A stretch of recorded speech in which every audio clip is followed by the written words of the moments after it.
हम होंगे कामयाब, हम होंगे कामयाब एक दिन। ओ मन में है विश्वास, पूरी है आस, हम होंगे कामयाब एक दिन। जी हाँ विद्यार्थियों, स्वागत है आपका आईसीएसई भारती क्लासेस में। और मैं हूँ आपका भारती सर। आज हम लोग बात करने वाले हैं इलेक्ट्रिसिटी के बारे में। आज हम लोग आज की कक्षा में इलेक्ट्रिसिटी के बारे में बात करेंगे।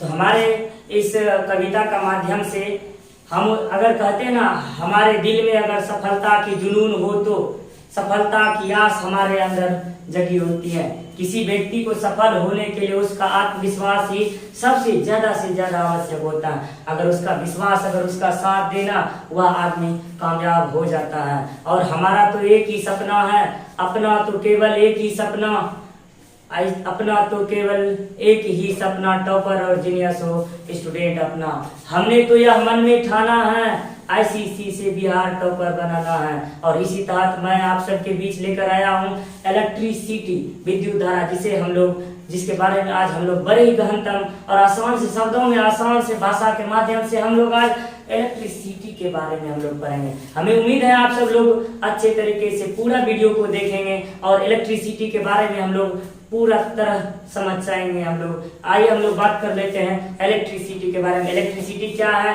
इलेक्ट्रिसिटी का सही मात्रक क्या होता है, और इलेक्ट्रिसिटी से हमें क्या क्या लाभ और क्या क्या हानि होता है, इसके बारे में हम लोग इस कक्षा में पढ़ेंगे। तो स्वागत है आपका आईसीएसई भारती क्लास में। तो हम लोग चलते हैं विद्युत धारा की ओर। तो विद्युत धारा के बारे में हम लोग अगर बात कर रहे हैं, विद्युत धारा को हम लोग आम बोलचाल भाषा के में बात करें, आम बोलचाल भाषा में, तो इसको हम लोग बिजली कहते हैं। आम बोलचाल की भाषा में हम लोग इसे बिजली कहते हैं। तो विद्यार्थियों, हम लोग इलेक्ट्रिसिटी के बारे में पढ़ रहे हैं और विद्युत धारा को हम लोग आम बोलचाल की भाषा में बिजली कहते हैं। बिजली कहने का आशय है एक चमक।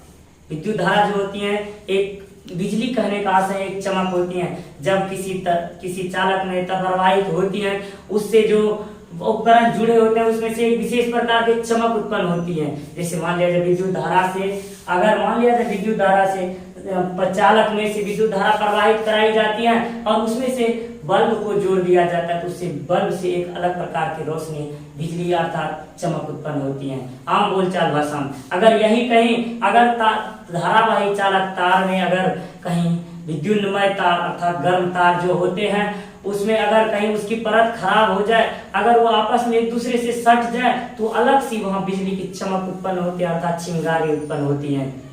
तो विद्युत धारा के बारे में हम लोग पढ़ रहे हैं। विद्युत धारा को आम बोलचाल भाषा में हम लोग बिजली के नाम से जानते हैं। विद्युत धारा, आइए हम लोग बात कर लेते हैं विद्युत धारा।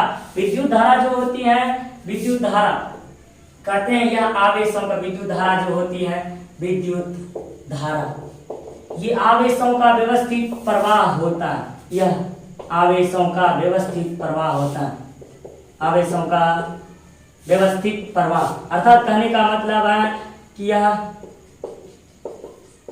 यह जो होते हैं आवेश जो होते हैं उसका एक व्यवस्थित प्रवाह होता है अर्थात एक क्रमागत अर्थात व्यवस्था क्या वजह से मान लिया जाए कि उपकरण में से जोड़ा गया, ये मेन लाइन तार से यहाँ से जोड़ा गया, ये दो वायर जा रहे हैं, इसमें से कहीं आप इस जगह से इधर भी तार वायर को ले जा सकते हैं, इस जगह से इस वायर को इधर से ले जा करके यहाँ भी एक बल्ब जोड़ सकते हैं, इधर फिर आगे जाने के पश्चात फिर एक वायर को फिर आगे चल करके यह जो होता है आगे वायर हम जोड़ सकते हैं। यह जो होता है आवेशों का एक व्यवस्थित प्रवाह होता है। आवेश तो हम लोग जानते हैं धन आवेश और ऋण आवेश, ये हमारा पॉजिटिव और ये नेगेटिव अर्थात ये धन आवेश और ऋण आवेश। गर्म तार जो होता है हमारा धन आवेश और ठंडा तार जो होता है हमारा ऋण आवेश होता है। तो हम लोग जान रहे हैं, अभी तक हम लोग पढ़ रहे हैं आवेश के बारे में। आवेशों के व्यवस्थित प्रवाह को हम लोग विद्युत धारा कहते हैं। तो हम लोगों को यहाँ ज्ञात हुआ आवेशों के व्यवस्थित प्रवाह को हम लोग विद्युत धारा कहते हैं। यहाँ एक ट्रांजिस्टर है और यहाँ से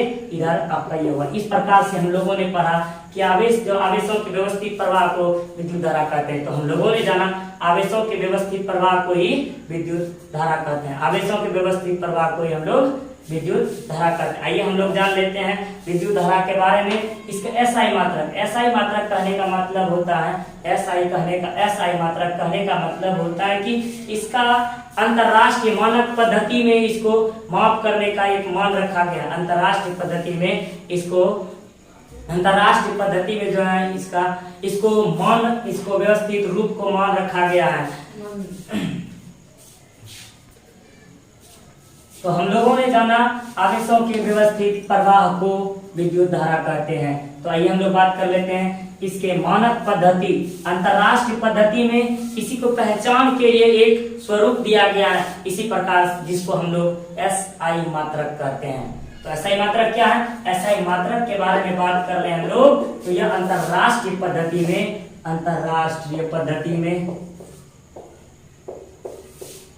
किसी भी वस्तुओं का किसी भी अंतरराष्ट्रीय पद्धति में यह मानक रूप है। एसआई मात्रक क्या है? यह अंतरराष्ट्रीय पद्धति का यह एक मानक रूप है जिसका एक मान व्यवस्थित करता है, इसका मान इतना होगा और इसका मान इतना होगा। यह अंतरराष्ट्रीय पद्धति में जो मानक रूप अंतरराष्ट्रीय इंटरनेशनल लेवल पर रखा गया, इसे हम लोग एसआई मात्रक कहते हैं। तो यहाँ हम लोग जान लेते हैं विद्युत धारा एसआई मात्रक, इसका जो होता है विद्युत धारा का एसआई मात्रक एम्पियर होता है। एम्पियर होता है, जिसको हम लोग संकेत के रूप में ए लिखते हैं। एम्पियर विद्युत धारा का एसआई मात्रक जो होता है एम्पियर होता है। अब हम लोग साधारण तौर पर जानते हैं विद्युत धारा जो होती है इलेक्ट्रिसिटी का एसआई मात्रक अर्थात मानक रूप जो होते हैं क्या है?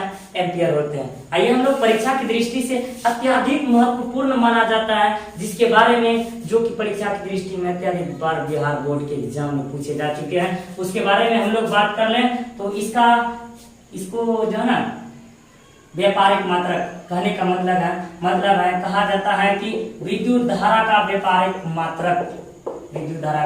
व्यापारिक मात्रक या व्यावसायिक मात्रक क्या है?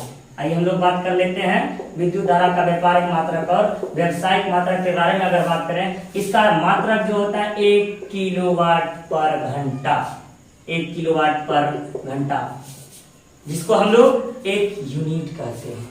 1 किलोवाट पर घंटा जो होते हैं जिसको हम लोग यूनिट कहते हैं। यूनिट के बारे में हम लोग पढ़ रहे हैं। जब हम लोग बिजली का उपयोग घर में जब बिजली का उपकरण का उपयोग करते हैं, जब मीटर चेक के लिए आते हैं, मीटर चेकअप के लिए, तो मीटर चेकअप के दौरान वो हमारे घर में जो बिजली यूनिट बताते हैं कि आपके घर में इतना यूनिट बिजली की खपत हुई है और आपका बिल इतना आ चुका है, तो कहते हैं उसका मान जो होता है वह मानक रूप यूनिट होता है। विद्युत धारा का एसआई मात्रक एम्पियर होता है और विद्युत धारा का व्यावसायिक मात्रक जो कि व्यवसाय अर्थात बिजनेस के लिए उपयोग किया जाता है, जो हम लोग बिजली घर में उपयोग करते हैं, उसका मीटर रीडिंग जो होता है यूनिट में होता है, 1 किलोवाट पर घंटा। अर्थात कहने का मतलब होता है कि 1 घंटे में जो बिजली उपयोग की गई उसका मान जो होता है उसका 1 यूनिट कहते हैं। इसको हम लोग बोर्ड ऑफ ट्रेड यूनिट अर्थात हम लोग बीओटी कहते हैं। एक BOT board of trade unit हम लोग बात कर लेते हैं बीओटी के बारे में। बीओटी क्या है? बीओटी के बारे में अगर हम लोग बात कर लें, बीओटी कहने का मतलब हुआ बोर्ड ऑफ ट्रेड यूनिट, अर्थात बिजली बोर्ड के द्वारा जो मात्रक जो रीडिंग का मानक रखा गया है उसे बीओटी अर्थात बिजली बोर्ड के द्वारा मानक के रूप में इसे बिजनेस के रूप में यह माना गया है कि आपके घर में जो बिजली की खपत होगी उसे यूनिट के रूप में माना जाएगा। एक बीओटी बराबर होते हैं 1 किलोवाट पर घंटा, अर्थात आपके घर में 1 घंटे में कितना किलोवाट बिजली की खपत हुई वो यूनिट कहलाते हैं और उसका मान हमें यूनिट के माध्यम से ज्ञात होता है कि आपके घर में इतनी बिजली खपत हो चुकी है। तो आइए हम लोग बात कर लेते हैं 1 किलोवाट पर घंटा का मान जो होते हैं ना कितना होता है, कितने जूल के बराबर होते हैं, आइए हम लोग उसके बारे में बात कर लेते हैं। 1 यूनिट का मान जो होते हैं 1 यूनिट बराबर अर्थात 1 किलोवाट पर घंटा का मान जो होता है ना 1 यूनिट या 1 किलोवाट पर घंटा के बारे में अगर हम लोग बात कर लें तो इसका मान हो जाते हैं 3.6 गुना 10 पर पावर 6 जूल। 3.6 गुना 10 पर पावर 6 जूल के बराबर हो जाते हैं। तो आइए हम लोग, ये परीक्षा की दृष्टि से अत्यधिक महत्वपूर्ण रहने वाले हैं। अत्यधिक बार, कई बार ये भी दिया इस सवाल को लेकर आ चुका है कि 1 यूनिट अर्थात 1 किलोवाट पर घंटा किसके बराबर होता है? तो 3.6 × 10⁻6 जूल के बराबर होता है एक यूनिट। दैनिक जीवन में महत्वपूर्ण योगदान, दैनिक जीवन में महत्वपूर्ण योगदान, दैनिक जीवन में जो होता है महत्वपूर्ण योगदान। अब उन्हीं योगदान के बारे में आते हैं। तो कहते हैं जब हमें पंखा चलाते हैं ना, फैन जब चलाते हैं उसके लिए हमें बिजली की आवश्यकता होती है। फैन अर्थात जब हम मोटर चलाते हैं उसके लिए भी हमें फैन की ही आवश्यकता होती है। यहाँ तक कि ट्रांजिस्टर, टेलीफोन, टेलीविजन, ये सब जो होता है, ये सब को चलाने के लिए हमारे दैनिक जीवन में जो होती है इलेक्ट्रिसिटी की आवश्यकता होती है। और इलेक्ट्रिसिटी जो होता है एक पथीय होता है। एक पथीय मतलब ये इधर से निकलती है, इधर से एक तार में जो होते हैं, एक चालक में एक ही दिशा में वह प्रवाहित होते हैं। ये नहीं कि ये चालक है, इधर से करंट आ रहा है, इधर से भी करंट आ रहा है, एक ही चालक में दोनों तरफ से प्रवाहित हो रही है। इस तरह की कुछ संभावना नहीं होती, इसमें किसी इस तरह की संभावना नहीं होती है। विद्युत धारा जो होती है ना, विद्युत धारा में, विद्युत धारा चालक पर निर्भर करती है, चालक पर निर्भर करती है। अब चालक और अचालक के बारे में बात करते हैं, चालक और अचालक के बारे में। तो ये विद्युत धारा के लिए जो पदार्थ होते हैं, विद्युत धारा पदार्थों पर निर्भर करती हैं कि किससे होकर धारा प्रवाहित हो सकती है और किससे होकर प्रवाहित नहीं हो सकती है। तो हम लोग चालक और अचालक के बारे में बात करेंगे। चालक और अचालक, चालक और अचालक के बारे में। और चालक, अब चालक के बारे में हम लोग बात कर लेते हैं। चालक क्या है? चालक के बारे में हम लोग बात करेंगे। कंडक्टर अर्थात ड्राइवर इसको कहते हैं, इसको कंडक्टर अर्थात ड्राइवर कहते हैं, इसको कंडक्टर अर्थात इसको ड्राइवर कहते हैं, जो कि चालक रहता है। अर्थात कहते हैं चालक पदार्थ क्या है या चालक क्या है? हम लोग लिख सकते हैं जिनसे होकर धारा का प्रवाह होता है, जिनसे होकर धारा का प्रवाह होता है, जिनसे होकर धारा का प्रवाह होता है, जिनसे होकर धारा का प्रवाह होता है, उसे हम लोग चालक कहते हैं। चालक, जैसे इसके एग्जांपल के तौर पर ले सकते हैं, विद्युत धारा का सर्वोत्तम चालक जो होते हैं, विद्युत धारा का सर्वोत्तम चालक चांदी होते हैं। अजी अर्थात अर्जेंटीना। विद्युत धारा का सर्वोत्तम चालक क्या होते हैं? चांदी होते हैं, तांबा होते हैं और लोहा होते हैं, इस्पात होते हैं। ये सब जो होते हैं चालक पदार्थ, ये सब चालक पदार्थ है। चालक पदार्थ के बारे में हम लोग ने पढ़ा।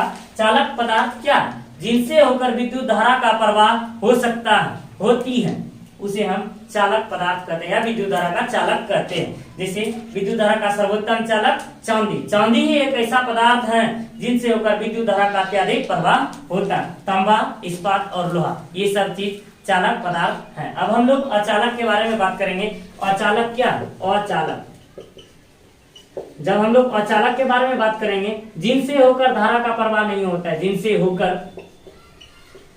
होकर धारा का प्रवाह नहीं होता है, धारा का प्रवाह नहीं होता है, अर्थात जिनसे होकर धारा का प्रवाह नहीं होता है उसे हम लोग अचालक कहते हैं। जिनसे होकर धारा का प्रवाह नहीं होता है उसे हम लोग अचालक कहते हैं। अचालक मतलब जिनसे होकर धारा एक पार से दूसरी पार हो ही नहीं सकते, एक पद से दूसरे पद की ओर जा ही नहीं सकते हैं, वो होते हैं हमारे अचालक।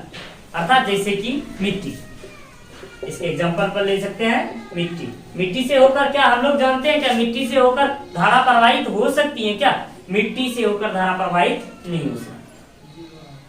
और कांच, ये लकड़ी, कांच और लकड़ी, कांच और लकड़ी, कांच और लकड़ी, मिट्टी, कांच और लकड़ी, इसके उदाहरण तौर पर ले सकते हैं। हम लोगों ने पढ़ा चालक और अचालक के बारे में, हम लोग पढ़े चालक और अचालक क्या।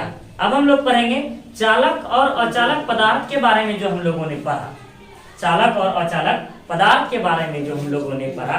पदार्थ जो होते हैं, किसी पदार्थ जो होते हैं परमाणु से मिलकर बने होते हैं, परमाणु से मिलकर बने होते हैं। तो कह सकते हैं किसी भी वस्तुओं का अर्थात पदार्थों का, किसी भी वस्तुओं का जो व्यवस्थित रूप होता है वो पदार्थ होता है। पदार्थ के 3 मौलिक मूल कण होते हैं। पर पदार्थ जो होते हैं परमाणु से मिलकर बने होते हैं, और परमाणु जो होते हैं परमाणु 3 मौलिक कणों से मिलकर बने होते हैं। समझ में आ रही है सबको? समझ में आ रही होगी, ठीक है। हमें उम्मीद है आप सब लोगों को समझ में आ रही होगी। तो हम लोग बात कर लेंगे अब पदार्थ के परमाणु के बारे में हम लोग बात करेंगे।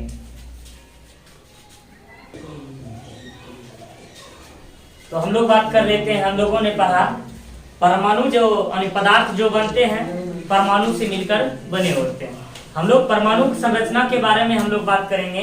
परमाणु संरचना के बारे में, परमाणु संरचना। अब परमाणु संरचना की खोज, परमाणु संरचना जो है ना, परमाणु संरचना रदरफोर्ड ने खोज की। रदरफोर्ड, इन्होंने बताया, रदरफोर्ड ने परमाणु संरचना की खोज रदरफोर्ड ने किया। इन रदरफोर्ड जी ने बताया कि परमाणु जो होते हैं, परमाणु एटम जो होते हैं 3 मौलिक कण से मिलकर बने होते हैं। परमाणु के मौलिक कण, परमाणु के 3 मौलिक कण, अर्थात इन्होंने बताया परमाणु जो होते हैं 3 मौलिक कणों से मिलकर बने होते हैं। जैसे कि इलेक्ट्रॉन, प्रोटॉन और न्यूट्रॉन। इलेक्ट्रॉन, प्रोटॉन और न्यूट्रॉन, इलेक्ट्रॉन, प्रोटॉन और न्यूट्रॉन, इलेक्ट्रॉन, प्रोटॉन और न्यूट्रॉन। परमाणु जो होते हैं 3 मौलिक कण से मिलकर बने होते हैं। इलेक्ट्रॉन, प्रोटॉन और न्यूट्रॉन, इलेक्ट्रॉन, प्रोटॉन और न्यूट्रॉन, ये 3 मौलिक कण से मिलकर परमाणु बने होते हैं। अब आएंगे हम लोग इन तीनों के खोज करता है। इलेक्ट्रॉन, इलेक्ट्रॉन जो होते हैं ऋण आवेश होते हैं। इलेक्ट्रॉन, आइए हम लोग इलेक्ट्रॉन के बारे में बात कर लें। इलेक्ट्रॉन जो होते हैं ऋण आवेश होते हैं। इलेक्ट्रॉन ऋण आवेश अर्थात नेगेटिव होते हैं, नेगेटिव होते हैं। इलेक्ट्रॉन जो होते हैं ऋण आवेश। इलेक्ट्रॉन की खोज जो है जे थॉमसन ने की। जे थॉमसन, थॉमसन पे या थॉमसन पे, इसकी खोज जो है इलेक्ट्रॉन की खोज जे थॉमसन ने किया। अब हम लोग बात कर लेते हैं प्रोटॉन के बारे में। प्रोटॉन जो होते हैं, प्रोटॉन ये धन आवेश होते हैं, ये धनावेश होते हैं, ये पॉजिटिव होते हैं, ये जो होते हैं पॉजिटिव। इसके खोजकर्ता गोल्डस्टीन, इसके खोजकर्ता जो है गोल्डस्टीन है। इलेक्ट्रॉन, इलेक्ट्रॉन की खोज थॉमसन, प्रोटॉन की खोज गोल्डस्टीन, और आ जाते हैं हमारे न्यूट्रॉन। न्यूट्रॉन जो होते हैं ना ही पॉजिटिव होते हैं ना ही निगेटिव होते हैं, लेकिन यह ना ही पॉजिटिव और ना ही निगेटिव होने के कारण यह अत्यधिक खतरनाक होती है। ये जो होते हैं ना ही पॉजिटिव और ना ही नेगेटिव होते हैं। इसकी खोजकर्ता चैडविक, चैडविक। तो हम लोगों ने पढ़ा इलेक्ट्रॉन की खोज जे थॉमसन। इलेक्ट्रॉन जो होते हैं धन आवेश होते हैं, ऋण आवेश होते हैं, धन आवेश नहीं सॉरी ऋण आवेश होते हैं, ऋण आवेश जो होते हैं इलेक्ट्रॉन ऋण आवेश होते हैं। इसके खोजकर्ता जे थॉमसन। और प्रोटॉन धन आवेश है जिसके खोजकर्ता गोल्डस्टीन है। और न्यूट्रॉन न ही ये धन आवेश है और न ही ऋणात्मक, न ही ये धन आवेश है न ही ये ऋण आवेश है, इसके खोजकर्ता चैडविक है। अब हम लोग जानेंगे प्रोटॉन और न्यूट्रॉन। प्रोटॉन और न्यूट्रॉन जो होते हैं पदार्थ के मुख्य रूप से मौलिक कण होते हैं। ये धन आवेश अर्थात इसके अंदर में जो एक कण होते हैं, इसके अंदर में जो केंद्रीय कण होते हैं, इन दोनों के अंदर में एक केंद्रीय कण होते हैं। प्रोटॉन और न्यूट्रॉन के अंदर में जो एक केंद्रीय कण होते हैं उसको हम लोग न्यूक्लियस कहते हैं, अर्थात हम लोग नाभिक कहते हैं, नाभिक। प्रोटॉन और न्यूट्रॉन के बीच एक कण होते हैं, केंद्रीय कण होते हैं जिसको हम लोग नाभिक कहते हैं। ये प्लस। और इलेक्ट्रॉन जो ऋणात्मक होने के कारण ये जो होते हैं नाभिक के चारों ओर चक्कर लगाते हैं। ये इलेक्ट्रॉन जो होते हैं, ये इलेक्ट्रॉन इस प्रकार से नाभिक के चारों ओर चक्कर लगाते हैं, ये फैलते हैं, ये तैरते रहते हैं। ये जो होते हैं नाभिक के चारों ओर, ये नाभिक के न्यूक्लियस हैं और इसके चारों ओर ये जो आप देख रहे हैं ये हमारे ये हुआ। इसको इस प्रकार से लिख सकते हैं, बिंदु से भी प्रदर्शित कर सकते हैं, इसको इस तरह से भी ले सकते हैं। नाभिक के चारों ओर इलेक्ट्रॉन प्रवाहित हो रही है, तो इन्हीं के कारण से यह प्रवाहित होते हैं, धारा जो इस तरह से होते हैं। तो हम लोगों ने पढ़ा परमाणु के बारे में, हम लोगों ने पढ़ा परमाणु 3 मौलिक कण से मिलकर बने होते हैं, इलेक्ट्रॉन, प्रोटॉन और न्यूट्रॉन। इलेक्ट्रॉन के खोजकर्ता जे थॉमसन है, इलेक्ट्रॉन ऋण आवेश होते हैं। और प्रोटॉन जो होते हैं, प्रोटॉन के खोजकर्ता गोल्डस्टीन है, ये धनावेश होते हैं। और न्यूट्रॉन के खोजकर्ता चैडविक है, और जो कि न ही धनावेश होते हैं और न ही ऋणावेश होते हैं, लेकिन ये अत्यधिक खतरनाक होती है। इलेक्ट्रॉन जो होती है, इलेक्ट्रॉन प्रोटॉन और न्यूट्रॉन में के बीच में उपस्थित केंद्रीय नाभिक जो होते हैं, इसके चारों ओर चक्कर लगाते हैं। तो आइए हम लोग अब पढ़ते हैं आवेश के बारे में, धन आवेश और ऋण आवेश के प्रभाव के बारे में कुछ हम लोग पढ़ते हैं। तो बच्चों हम लोग पहले पढ़ चुके हैं विद्युत धारा जो है आवेशों का प्रवाह। अब हम लोग आवेश के बारे में पढ़ेंगे। आवेश क्या है? आवेश यही तो है, आवेश के व्यवस्थित प्रवाह को करंट, इसको हम लोग आवेश को करंट कहते हैं। आवेश को हम लोग करंट कहते हैं। तो कहते हैं ना, यही शॉर्ट जब कहीं करंट मारता है ना, कहता है कि करंट मार दिया, अरे उसको करंट मार दिया। राम को गया था वहां कहीं घूमने के लिए, फिर उसका हाथ बिजली से सट गया और उसको करंट मार दिया और वह नीचे गिर गया और बेहोश हो गया। तो यही है करंट, इसी को कहते हैं करंट मार दिया, जिसको देहाती भाषा में और कुछ नामों से कहा जाता है, इसको करंट कहा जाता है। सामान्य तौर पर इसको कहते हैं करंट मार दिया। तो करंट जो होते हैं आवेश, ये 2 प्रकार के होते हैं। आवेश जो होते हैं 2 प्रकार के होते हैं। ये होते हैं धन आवेश, जिसको हम लोग पॉजिटिव कहते हैं, और होते हैं ऋण आवेश, जिसको हम लोग निगेटिव कहते हैं, अर्थात माइनस का चिन्ह, और ये होता है हमारे प्लस का चिन्ह। धनावेश और ऋणावेश। धनावेश का मतलब तो आप लोग समझ रहे हैं, प्रवाहित करने वाला, अर्थात जो होता है ना हाई वोल्टेज, अर्थात जिससे होकर शरीर पर विपरीत प्रभाव पड़ता है, अर्थात जिससे होकर कुछ परिवर्तन होता है। ऋण धन आवेश, धन आवेश कहते हैं विद्युत धारा उत्पन्न करने के लिए दोनों आवेश की आवश्यकता होती है, ठंडी और गर्मी। कहते हैं ना हम लोग देसी भाषा में हम लोग कहते हैं कि ठंडी और गर्मी दोनों तार की आवश्यकता होती है एक बल्ब को जलाने के लिए। कहते हैं एक मेन बल्ब लीजिए, एक मेन बल्ब लेने के पश्चात उसमें से देखेंगे 2 कुंडी लगी होती हैं, 2 कुंडी के लिए, अर्थात एक गर्म तार और ठंडा तार, दोनों के लिए। यही तो है गर्मी देने वाला तार जो होता है, गर्म तार जिसको हम लोग कहते हैं विद्युतमय तार, ये होते हैं धन आवेश। और ये होते हैं ऋण आवेश, जिसको हम कहते हैं ठंडी तार, जो कि सामान्य तौर पर हरे रंग का या काले रंग का होता है। हरे रंग का या काले रंग का उपयोग किया जाता है। लेकिन धन आवेश जो होते हैं, धन आवेश को सामान्य अत्यधिक मात्रा में, धन आवेश को अत्यधिक बार लाल रंग के तार का उपयोग किया जाता है, लाल रंग। और हम लोग ऋण आवेश के बारे में, अर्थात ऋणात्मक के बारे में बात करते हैं, तो इसको सामान्य तौर पर हरे या काले रंग का उपयोग किया जाता है। तो इसका प्रभाव दिया हुआ है धन आवेश और ऋण आवेश का। अब कहते हैं धन आवेश और ऋण आवेश का प्रभाव जब होता है रेशम के कपड़े से रगड़ने पर, कहता है इसका एग्जांपल ले लिया जाए, रेशम का कपड़ा, रेशम के कपड़े से कांच पर रगड़ने पर, कांच से रगड़ने पर, कांच पर रगड़ने पर, रेशम का कपड़ा जो होता है ना, उसको अगर कांच पर रगड़ा जाए, उस पर वह कुछ अपना जो होता है ना धन आवेश प्रवाह छोड़ देती है। धन आवेश प्रवाह क्या कर देती है? छोड़ देती है। छोड़ने के पश्चात जब होती है ना, रेशम का विद्युत धन आवेश जो होता है ना, कांच के धन आवेश से अत्यधिक हो जाती है। ये जो होती है रेशम का धन आवेश जो होता है, कांच के धन आवेश से अत्यधिक हो जाती है। यही है इसका उदाहरण। और ऋण आवेश जो होता है, इसका उदाहरण ले सकते हैं, और इसका उदाहरण है आपका ऊन से रगड़ने पर एबोनेट, ऊन, उल, ऊन से रगड़ने पर, ऊन से रगड़ने पर, ऊन से रगड़ने पर एबोनेट, एबोनेट।